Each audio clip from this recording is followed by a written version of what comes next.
Welcome back. Or should I say just welcome, really, I guess. Welcome to anybody just finding us. This is Sort of Sophisticated, the podcast where we try to talk about sophisticated stuff so we can learn new things, but we only sort of do it because we're not that smart. And really, let's cut the crap. We're learning this stuff right along with you every week, aren't we? Absolutely. I think what's so neat about this is that you really, most of the time, Are learning. but you hear something Yep. that's happening in real life or that just kind of catches your attention. And then you spend hours researching to better yourself. Yes. And then in turn, you teach me. And it's amazing. And I appreciate it. So And thanks, Pete. How much do we retain? I retain a lot, actually. I mean, Like, we should test ourselves. Here was like the street cred moment was that everyone was talking about, what was the name of the Apple TV show? Chief of War? King. Yeah, Chief of War. That's the name. Yeah. Yeah. And We're so hooked, by the way. Like, people were talking about it, and I was able to feel as if I had something positive to contribute to this conversation, rather than just like, oh, I watched it and it was great, but like the history and the beauty of that was amazing. I have an idea. I'm going to make us a test. Okay. I don't do well on tests. It is going to be a 50-question test. Okay. It's going to have random tidbits from day one. 50 episodes, right? 50 different episodes. And we're going to see if we can pass the test. Oh, okay. Should we do that? We all know I'm already going to fail, but that's okay. I'll do it just for you. I don't know. If it brings you joy. Whatever. Okay, I have a story. Okay. Because I always have to have a story. Let's go. Right? That's how we always have to start this shit. Do you remember a few weeks ago when I ran the Disneyland half marathon? I do. Okay. So anyway, the night before, I stayed over at the Disneyland hotel because you fancy AF? Yeah. Okay. Yep. And Luke and I, we went to the park, and then we were watching the fireworks show. Did you buy like a annual pass? Keep Magic Key? He has an annual pass. You did not? You just bought a ticket? Yeah. You were insane. Yeah. Okay. So we were watching the fireworks show because the fireworks show is amazing. And I saw this deaf child, like with a family, watching the show on dad's shoulders and like signing, right? And at first I was like, oh my God, that's awesome. They don't need to hear any of the loud bangs and all of the noise. Like, it is obnoxiously loud there. Like, it is very terribly loud. And then I was like, wait a sec. First of all, I'm a dick for kind of thinking that. But I realized, like, the music that they pipe through is, like, part of the experience. Yep. And for as frustrated as I am with hearing the sound from the fireworks, it is a very, like, you hear that in your soul. That's not just in your ears. I was going to say, just because the kid was deaf doesn't mean he didn't hear it. He felt it, for sure. Totally. So super long story short, I was like, okay, hold on a second. I can't be a dick. I have to do an episode on sign language, and I want to learn, so I have to, like, go research it all back to the beginning of what we were talking about. Like, I went down a rabbit hole, started learning about sign language, and then, oddly enough, you're not going to believe this, but this was God. International Sign Language Day is September 23rd. So I was like, I did not know that. Right. So I have my, you know how we always try to do like the pop culture tie-in or like the reference. That's relevant. Right. Yes. Yeah. So there we are. So we're doing an ep on the history of sign language today. So wait, what's our official title? Okay. Official title. Yeah. It's a pun. Are you ready? Oh, I love puns. It's very punny. Signed, sealed, and delivered. A history of deaf culture. I see what you did there. Yeah. It was a good one. Thank you very much. So that's what I'm here for, people. I don't know if you know this. Sort of humor. What? My girl and I are learning sign language. Of course you are, because you do everything. We use Lingvano. Okay. If we were, a cool podcast, we get paid for that little placement there. Wow. Let's go. This episode is brought to you by Lingvano. But what's amazing about learning sign language is the girls were doing like a review with each other, and we were in Panera. Yeah. And then this lady just started staring at them. Yeah. And I was like, oh, that's kind of weird. Like, they're not really bothering anyone. They're just sitting at the table signing. Learning to sign. Right. And then she got our attention and full on starts signing to us. A full conversation. Oh my God, no. Yeah. Oh, but that's like if like you're in like another country and somebody starts talking to you in a whole other language. Yeah. It was incredible that, of course, the one person at Panera happened to be there while the girls were practicing sign language. Okay, so what did you do? But she felt like so seen. She was so excited. Yeah. And so then she realized that we obviously weren't very fluent. and she went slower, and we got there. We were able to kind of communicate, and then she was teaching the girls a little bit on perfecting, their signs. Yeah. It was just this beautiful moment. And then we went to a birthday party. When was this, by the way? This was maybe a couple months ago. Oh, okay. All right. No, this is fantastically relevant. I love this. Probably like 3 weeks ago, we went to a birthday party, and one of the kids' cousins was there, and she's deaf. And the girls found out. All the other kids kind of just like left her alone. And I told the girls, I'm like, you can go talk to her. And so they tried, and they did. And she was like at first very confused. Like, who are these other little children who are hearing signing to me? Right. But then they got her to play and to like be included. Got her to join in the games. So, I mean, of course, it's hard. Just like watching fireworks. Did she join in all the other reindeer games? All the other reindeer. That is fantastic.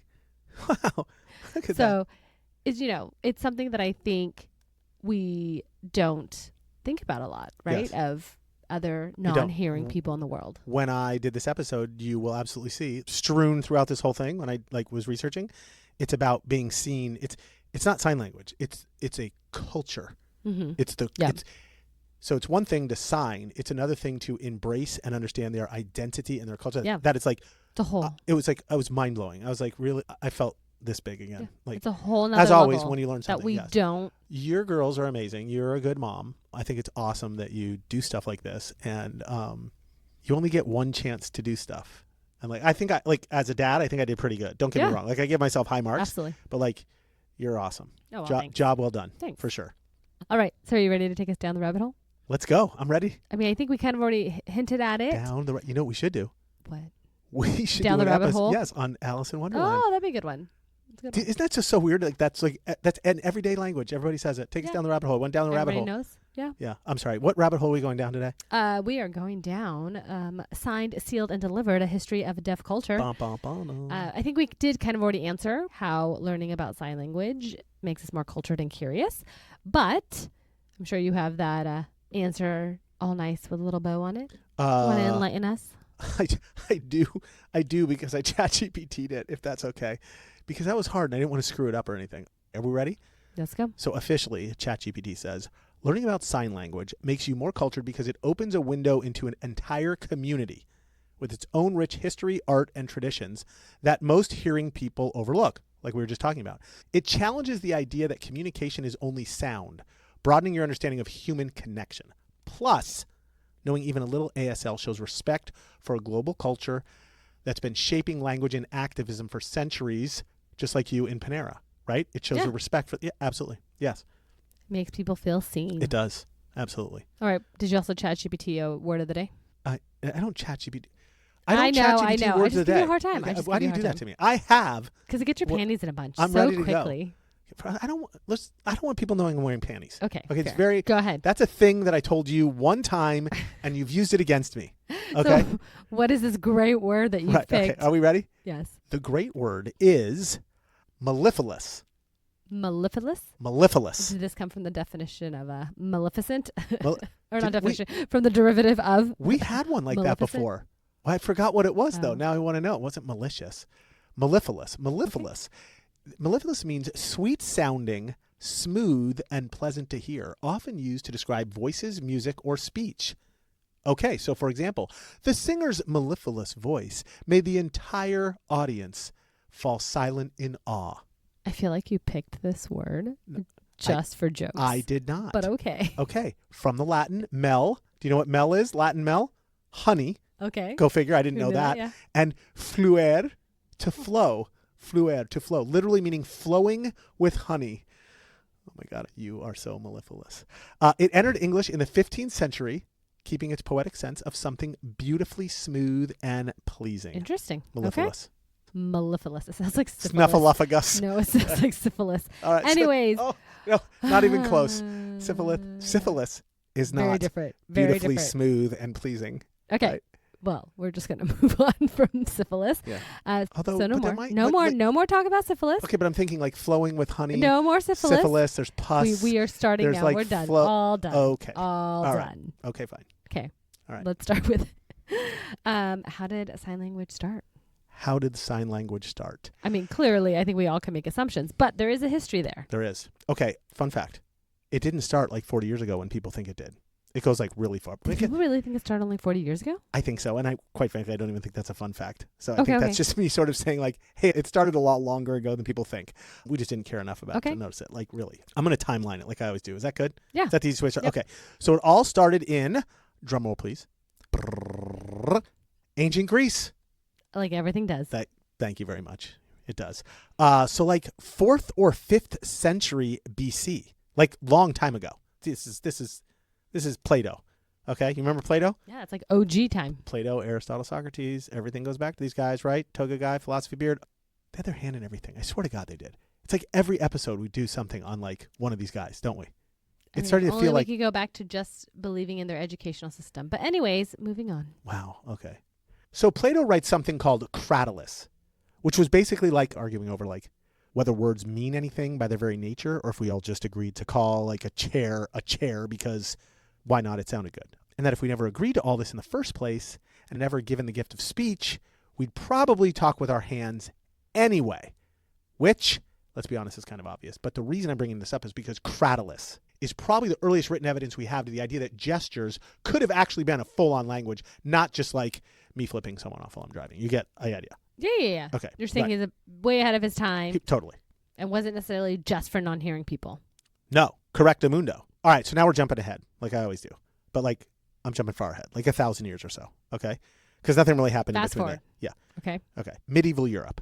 And I guess that was a time where like, you know, they had a lot of monks and religious people. I mean, they had a lot of people fighting too and stuff like that. But like monks and religious people were like really catching on in medieval Europe. I don't know why, but they were, right? Okay. And they start taking vows of silence thanks to some dude named Saint Benedict. Who was Saint Benedict and why vows of silence? Yeah, I don't know. They wanted to follow Saint Benedict. So Saint Benedict, I had to look this up. That was another rabbit hole. Thank you very much. Was a Christian monk who basically started monasteries, like just in general, the idea of a monastery. Okay. Like where monks live and pray and stuff. All right. So he founded something called the Benedictine Order because he was cool like that. So he wanted something with his name. Duh, right? I need to do something like that. Anyway, somewhere in the 6th century AD, he wrote something called the Rule of Saint Benedict, which was a guide for how monks should try to live their lives. So the whole idea was that it focused on prayer, work, study, and how to balance like all those things together. And one really important part of that whole concept was learning how to be silent.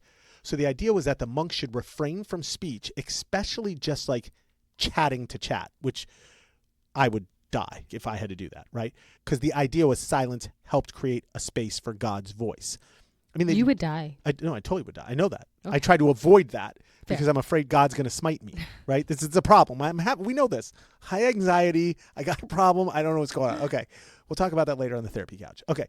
So like they were allowed to talk when they absolutely had to, but for the most part, they tried to observe this rule so they could be closer to God and meditate. So does this make sense so far? Yeah. But when does sign language come into this? Okay. All right. Well, think about this. So they still had to figure out how to cook and clean and stuff. Like, sure. They had to like have a bathroom schedule. They had to they had shit to do, literally, right? So they started using all these hand gestures to communicate throughout the day. That makes sense. Yeah. So they ended up building a pretty legit system of all these hand signals that literally included hundreds and hundreds of hand positions and gestures and stuff. Think about it. You probably had something like, please pass the wine. They're monks and they're drunks. So, please pass the wine is a very important one for monks, right? Something like, of course, the people can't see me on the podcast, but you get, please pass the wine. This is probably what you did in Panera, right? Okay. Or with a bunch of dudes bunking together. I'm sure there was one for like, excuse me, I farted, right? Of course you would. That was legit, right? Why would you need to say anything? Everyone would know you farted. It's fine. They needed to survive. No, they couldn't talk or anything. They had to excuse themselves. They could have smelt the fart, Peter. That's not enough. You have to be polite and say, excuse me. Yes, you do. Okay, well, excuse me is much different. I farted. You can't say excuse me, so they had to think of a sign for excuse me. That's my point. Okay, listen, the bottom line is this was actually considered the first sign language system ever, even though they didn't call it sign language. They didn't have a name for it, but that was it. That's where it started.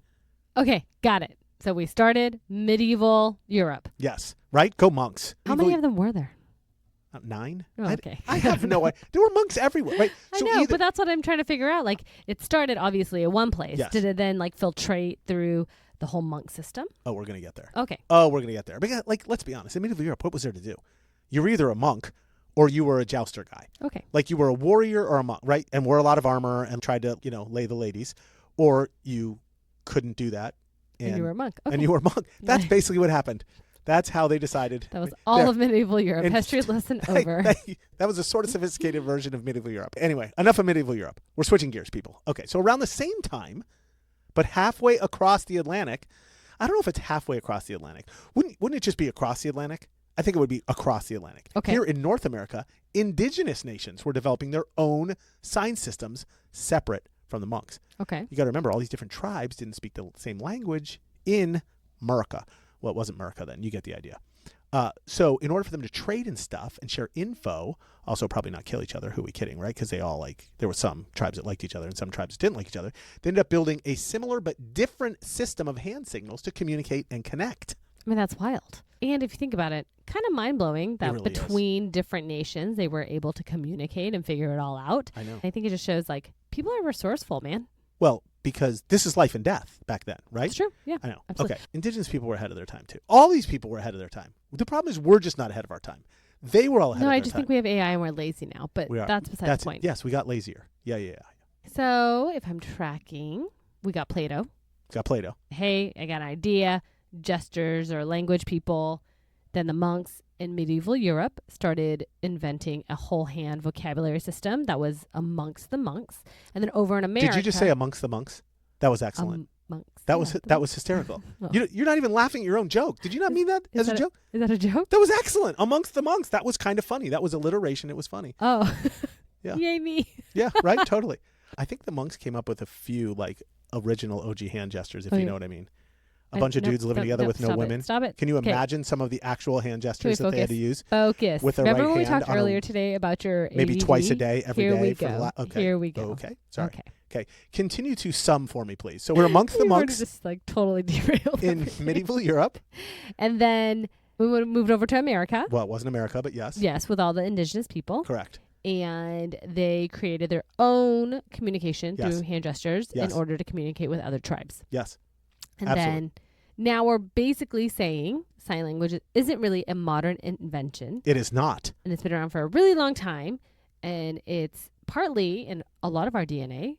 It's absolutely in our DNA. But we just don't use it every day. No, because we don't have to. Right. Right. So I think we could give that it's probably as old as spoken language. It's a tale as old as time is Very what good. it is. Song without a rhyme. Okay. So what's next? Right. Are you ready? Here we go. The birth of formal sign language. Formal. Okay. Meaning it's stamp of approval from someone? Yeah, they developed it into a real system that they could, it was a process that they could teach. But I also want to know, there were non-hearing people before this formalization. There were. And they were communicating. Right. Just like we explained. In medieval Europe, in America, they were doing it. It's just somebody had to put a stamp of approval? I don't want to say a stamp of approval. When we got more educated, we decided to formalize it. That's it. So we were able to write it down. We were able to then share that forward with more people. That's all it is, right? Okay. It's as we became more industrialized, we were able to Feels like it was appropriated, but okay, continue. I think you're right. Okay. But we got to go all the way back to Europe to do this. We're back in Europe. But what? Not medieval timeline? Europe anymore. Yeah, we're in France, actually. We're in the 18th century now. Okay. This is when it gets... Fast forward lots. Okay. I don't want you to yell at me anymore, but this is when it gets formal. We're formalizing go ahead. even though you That's just said fine. it was appropriate. That's Okay. fine. So we meet some dude named Abbé du Lapé. He was a Catholic priest who would go to people's houses and stuff to visit them and, I don't know, give them communion and Okay. and reconciliation. All of the important sacraments that matter a lot to us Catholics. Okay. And when he was visiting some underprivileged people in Paris, he met two deaf sisters who had been taught by their mom to communicate through hand gestures. Okay. And Lapé was so interested on how they were communicating everything that he decides to go learn what they were communicating to each other and eventually then formalize it and start teaching it to other people. And this is the mid 1700s? Yeah, mid 1700s. Right. Yeah, 1750. So to put it in context, okay, so back then, think about it. Being deaf was like you were a leper, right? It sucked, right? Nobody wanted to be around you. Just like you were talking about at the beginning. You're the girl at the party that felt in the corner because she was oh, I guess that's normal. We're doing that today. It's 2025. We're doing that, right? Can you imagine in 1750 how people felt? Literally like lepers. You couldn't get a job. You couldn't go to school. You couldn't do anything. And then Lapé comes around and he's like, no, hold on a second, guys. This is easy. Here's how we communicate. And he founded the world's first free public school for deaf students in Paris. Well, that's awesome. Yes, I know. Thank you, LePay. Then, of course, his work laid the foundation for French Sign Language, Okay. LSF, Linguistique Franc, I don't know how to say all that, which would go on to influence sign languages all over the world. And for that, our boy LePay is now known as the father of the deaf. That's awesome. I actually did not know anything about LePay. I mean, that also then teaches you we're not learning fully all about sign language. But Abby LePay. Yeah. Yeah. It's awesome. To become a saint for it? Because I hear they're giving that title out now. They are. And no, he was not a saint for it. You need miracles. You need miracles for saints. I mean, one would say it's a miracle to be able to talk to deaf Nobody people, prayed to him. He didn't get his 2 miracles. Okay, what do you want me to say? Okay, there's a whole process. I know there's a process. That you told need. me this. I'd argue he's better than a saint, okay? He's a legend. That's what I would argue. Legend LePay. So then what happens? Okay, so this sets off a chain reaction. And all these smart people in Europe start realizing, like, deaf students weren't uneducatable. Uneducatable? Uneducable. I think it's uneducable. I have no idea. Wait, that's weird. Why did they take the T out? If it's educate, okay. Wait, it should be uneducatable, but I don't think it's uneducatable. It's uneducable. Is there a sign for uneducable? I think. What's the sign for uneducable? I think you digress. What's the sign for uneducable? Is this the sign for uneducable? Just for you. I'm just saying that's weird. Why did they take the T out? Really think about that. I'm sure there's a reason why. The English language is funny. Language has a reason for everything. Anyway, all these doctors and professors and people in France finally realized, like thanks to LePay, that deaf people just sort of spoke, quote unquote, a different language. But they actually could figure out how to communicate. It was really that simple. And by the early 1800s, deaf schools were popping up all over the place. Europe, Spain, Italy, over in England, like a bunch of places now. And each one of them sort of developed their own regional sign language system. So in England, they had what's called BSL, or in Spain, it's called LSE, like Lengua de Signos Catalana. And then in France, they had the LSF, right? So they all had their own system. Right. And I think I knew mostly that not all sign languages are the same across the board. Like I didn't know that. When I looked that up, I was ASL, freaking out. Yeah.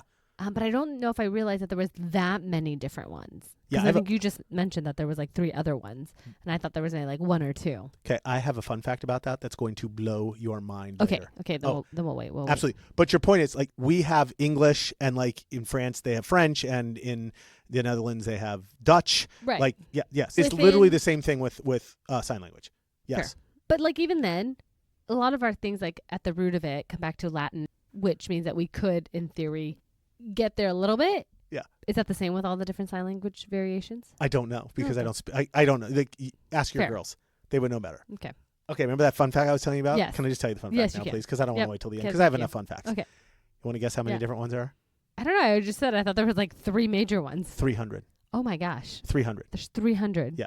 Wow. Which means there's more. But that would make sense if there's like more than 300 different languages per country. Right. Yeah. I know. Oh, That's crazy. okay. I know. Okay. But here's the piece we miss about this whole thing. This is what I was talking about way at the beginning. Just like the same way we take pride in all of our different communities, like our religious community, like I'm Catholic, or my professional community, like a manufacturing company, like whatever, right?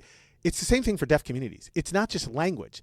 We tend to see it like language, but it's a way of life. Yes. So these schools, they weren't just building classrooms. They were building places where deaf people could connect with other people just like them and start sharing stories and a culture and like an identity together. So it's way bigger than just sign language.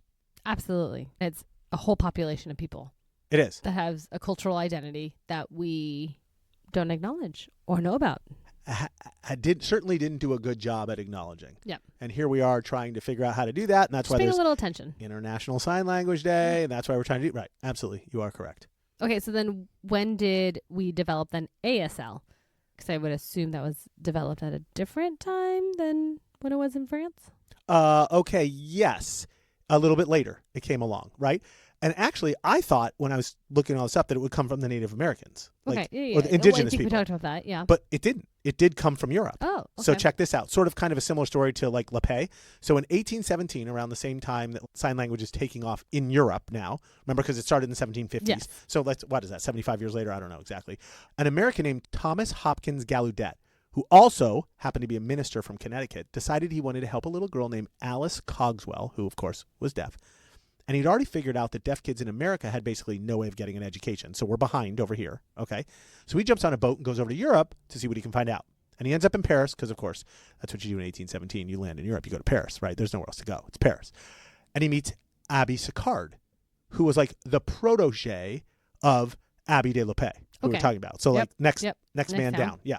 But more importantly, meets Laurent Claire, who was one of Sicard's original deaf students, already turned into a teacher. Oh, wow. So like if LePay was like the starting, Sicard was like student turned teacher, and then he had Claire, who was student turned teacher also. So same as you had like Plato, Aristotle, Socrates, same lineage. Okay, here we go.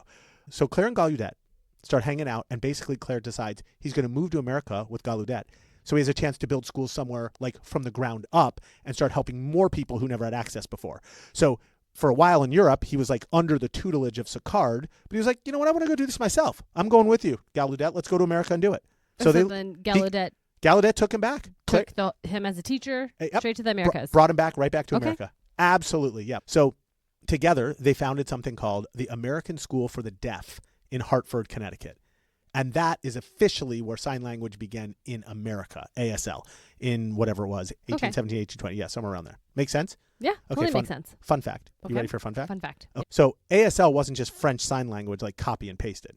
Okay. Well, I mean, I guess it couldn't be. Right. Duh.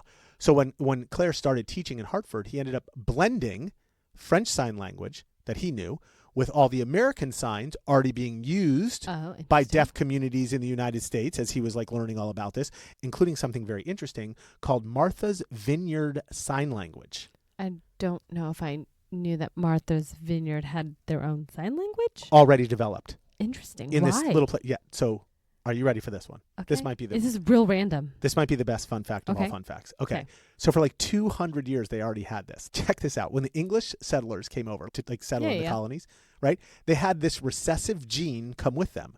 So some folks from Kent, England, to be exact, settled in Martha's Vineyard in the mid-1600s that had a mutation in one of their genes called GJB2.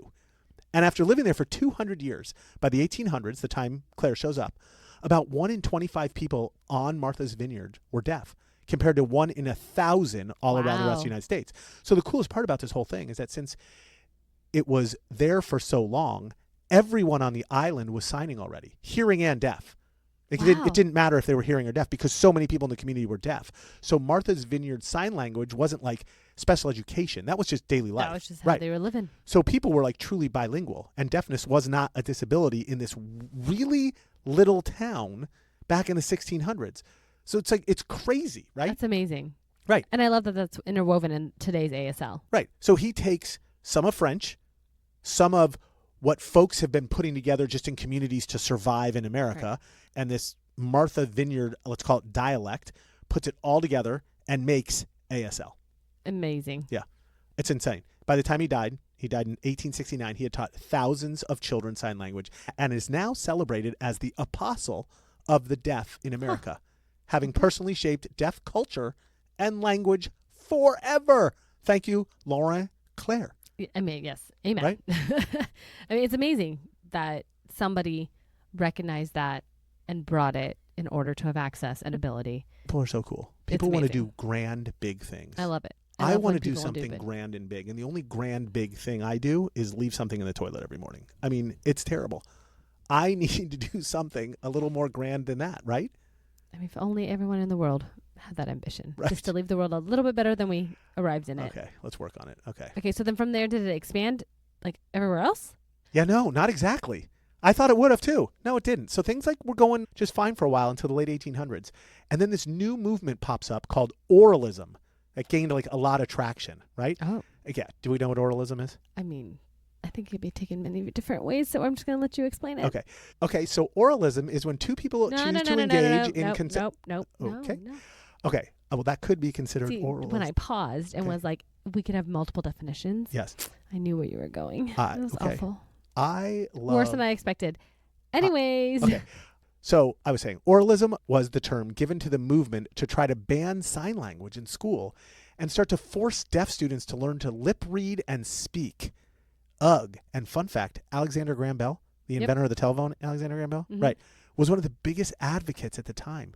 Probably because he wanted more people to use the telephone. Just wanted sales. Right, but like kind of a dick. That's awful. Bell was kind of a dick. But I feel like that's also, if you think about like what Indigenous people went through and having to learn English and oh my God, right. Like I guess we see it in all cultures and identities We do. When we We just see try it to everywhere. get What? Think about the missions, right? The mission, Yeah. all the like we shoved all the indigenous people in the missions, all the Catholic. Like, oh, don't get me started. Okay, sorry.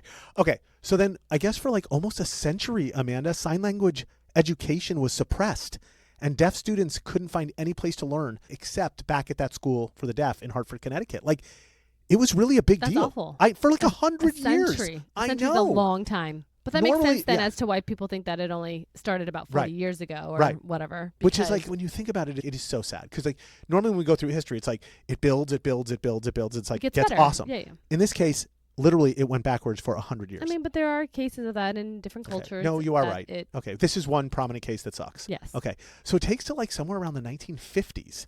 That's Yeah. where like we got our shit together again. Some man named William Stokey, a professional linguist, decided to study ASL. First of all, who doesn't love the last name Stokey? Dude, that's so Stokey. Let's go. Okay, sorry. So anyway, he was able to prove that it was a full-on natural language on its own. Yeah.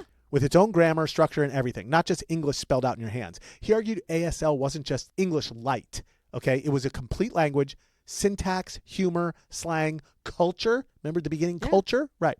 And that research was a turning point that sparked the deaf renaissance. I love it. Yes, here we are. And then by the 1970s, we're in my lifetime now, deaf culture started growing again. And that's where people started really picking up on it again. Organizations like the National Association of the Deaf, which had been formed in response to the whole Oralism movement, was starting to make big strides for the deaf as far as education, accessibility, and just overall like general recognition of ASL. That's amazing. And good job, National Association of the Deaf, because they stood up to They did. what would be considered oppression, right, of the deaf community. So someone's making progress. Someone is. And another fun fact. I'm full of fun facts. You are. A lot of fun facts today. Got to keep it light. And also a major turning point, too, came at Gallaudet University in 1988 because they had a name of a university. Of Good course, old Tom yes. Gallaudet. Right. Okay, so something called the Deaf President Now protest. Have you heard of this thing? No, never. Yeah, okay, me neither. So check this out. So quick history. So Gallaudet University, Washington, D.C. was founded in 1864 for deaf and hard of hearing students about 15 years after Gallaudet died. Like Okay. in tribute to him, of course. Yeah. But here's where it gets like super interesting. So despite being a deaf-centered university, every president they ever had for 120 years, from whatever, 1864 to 1988, Okay. was a non-deaf president, like someone who could hear. I don't know what that, like, I don't know if non-deafs are, was a hearing president. A hearing president, right. yeah. And students were pissed. So in March of 1988, the Board of Trustees announced another non-deaf hearing president, Elizabeth Zinser, and I guess ignored two totally qualified deaf candidates. And that was it. Like, it was on. So the students launched something called Deaf Presidents Now. It was like a whole movement. They marched on campus, locked the gates, boycotted all their classes. This is in my lifetime. Yeah. I'm freaking 16 years old when this is going on. Took over the administration building. And they weren't moving until the university appointed a deaf president and added a deaf majority to the board. So it only took them about a week. 1 week, thanks to national media coverage at the time, right?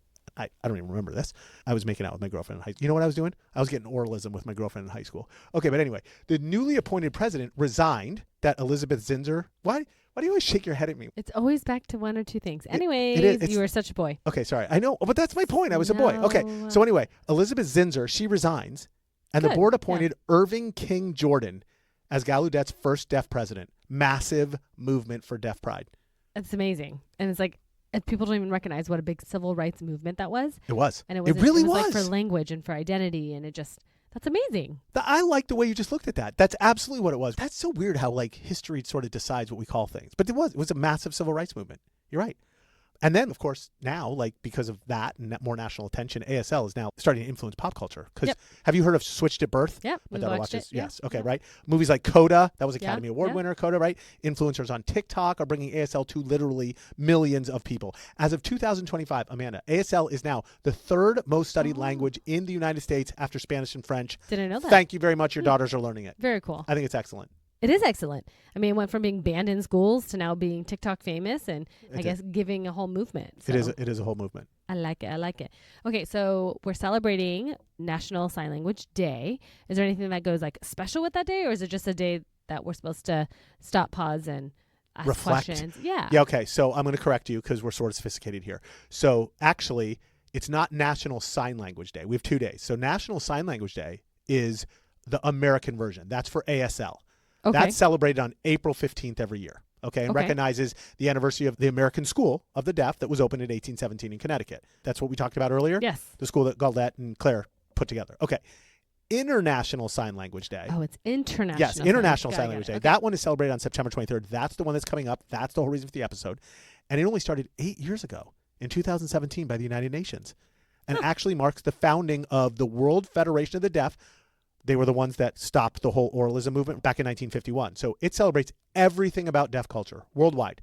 Sign language, accessibility, culture, everything. So this is sort of, yes, it's a reflect and pause. It's a let's have a moment of meditation and get our shit together and realize what that community means, that they should not be marginalized. Should we take a moment and talk about the World Federation of the Deaf? Because I feel like they did a huge thing for the deaf community. Yeah, good point, because I did sort of go over that quickly. So the World Federation of the Deaf, the WFD, that's short for the global nonprofit organization that represents 70 million people now worldwide. It was founded in 1951 in Rome, Italy, to promote human rights for deaf people. So preserving sign language, improving access to education and services. It's run completely by deaf people, for deaf people. All of its board members are deaf.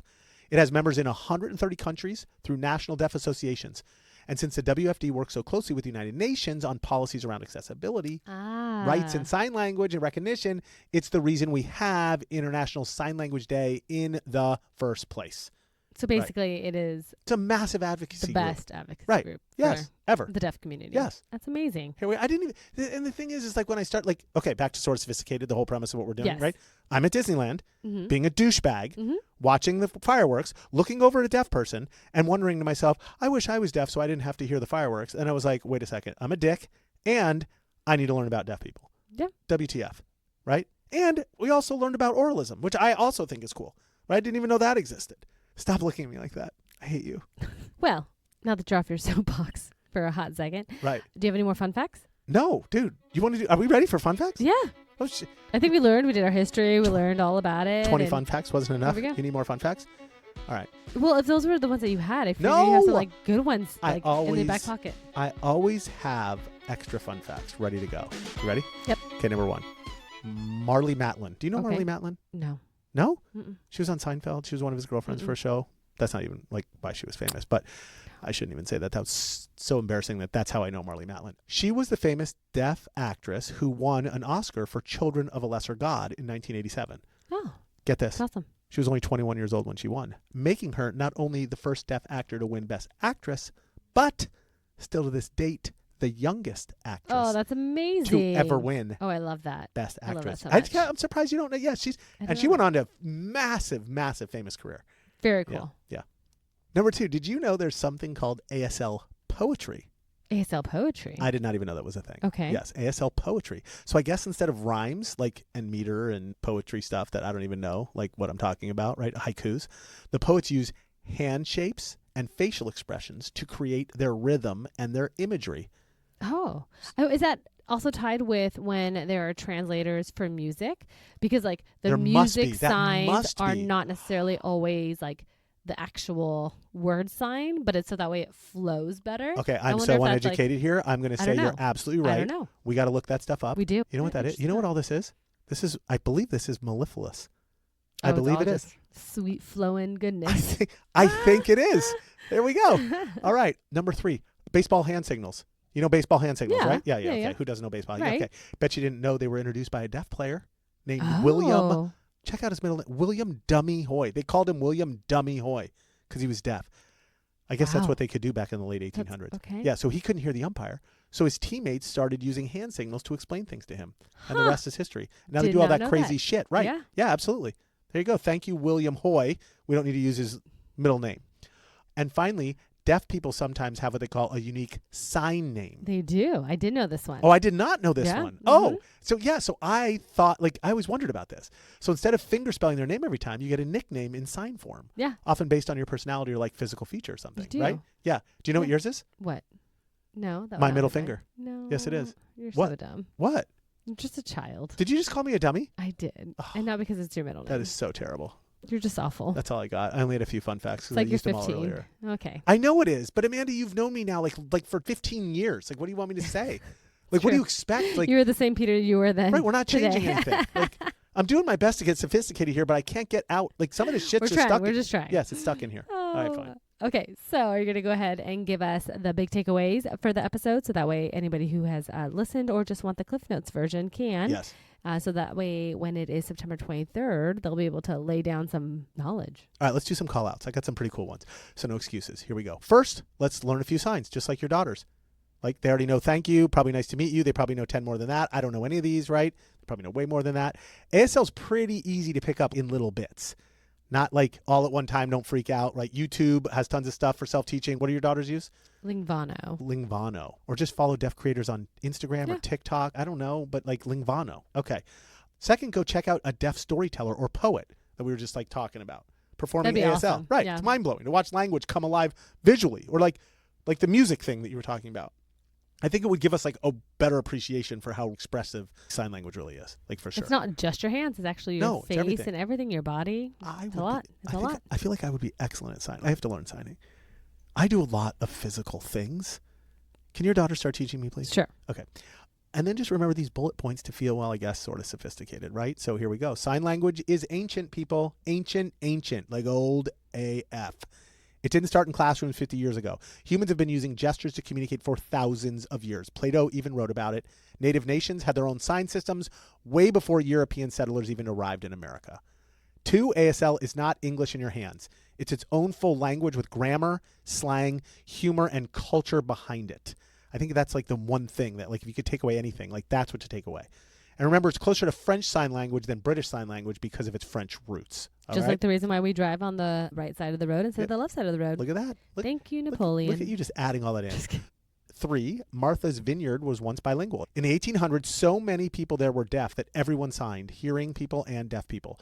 Deafness was not a disability there. It was part of normal life. So cool. Go Martha's Vineyard.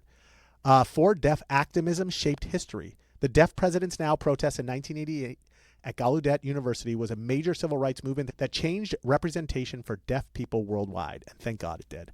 And finally, deaf culture still thrives today. This isn't just about accessibility. It's a vibrant global culture with its own art, storytelling, humor, and even fashion. Learning about sign language isn't just a nice skill. It's an invitation into a world that sees and communicates in a completely unique way. Let's get on it, people. Be better. Get sort of sophisticated. And there you have it, dear listeners. A deep dive into a language that doesn't need sound to speak volumes. From ancient gestures carved into history to ASL poetry lighting up TikTok, sign language has always been more than a communication tool. It's a culture, identity, and connection. If we did our job today, hopefully you're walking away feeling a little more sophisticated, with a new respect for how deaf culture has shaped art, education, and activism. Whether it's monks silently debating over bread or activists shutting down a university to demand representation, the story of sign language is a story of resilience and creativity. So take a moment to learn a sign or two, support deaf creators, and remember that communication has always been bigger than sound. If you like this episode, subscribe, leave us a review, and share it with someone who needs to understand that the world isn't all about them. Until next time, stay curious, stay connected, and keep listening, even when no one's speaking.